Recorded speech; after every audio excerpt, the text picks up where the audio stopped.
বন্ধুরা, জোহানেসবার্গে দক্ষিণ আফ্রিকার ব্যাটিং প্রথম একদিনের ম্যাচে ধারাসায়ী ইন্ডিয়ার পেস অ্যাটাকের কাছে। আর্শদীপ একাই 5 উইকেট নিয়ে কোমর ভেঙে দিল দক্ষিণ আফ্রিকার। আর্শদীপের সঙ্গ দেন আবেশ খান 4 উইকেট নিয়ে। দক্ষিণ আফ্রিকা 116 রানে অল আউট। কিভাবে বোলিং তাণ্ডব চলল ফার্স্ট হাফে তা জানতে হলে ভিডিওটি লাস্ট অবধি দেখতে হবে। চ্যানেলটিকে সাবস্ক্রাইব করতে হবে, একটি লাইক দিতে হবে এবং নোটিফিকেশন বেল আইকন দাবাতে হবে।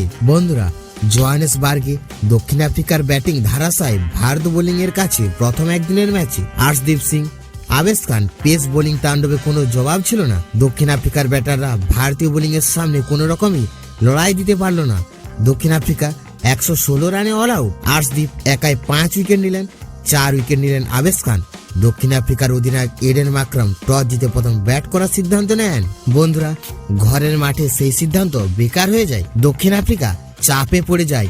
নিয়মিত ব্যবধানে একের পর 1 উইকেট হারিয়ে দক্ষিণ আফ্রিকার Reza Hendrix, Eden মাকরাম, David Miller, Henry Klaasen, রাশি ফান্ডার-ডুসনের মতো তারকা সকলেই ব্যর্থ হন আর্শদীপ, আবেশ খান বোলিং তাণ্ডবের কাছে।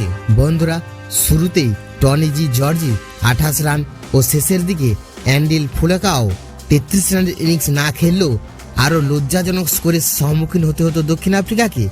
জোহানেসবার্গে সুইং ও পেস বোলিংয়ে যে প্রদর্শন করলেন আর্শদীপ সিং, আবেশ খান তা অনবদ্য। এই দুই পেসারের কোনো জবাব ছিল না দক্ষিণ আফ্রিকার সামনে।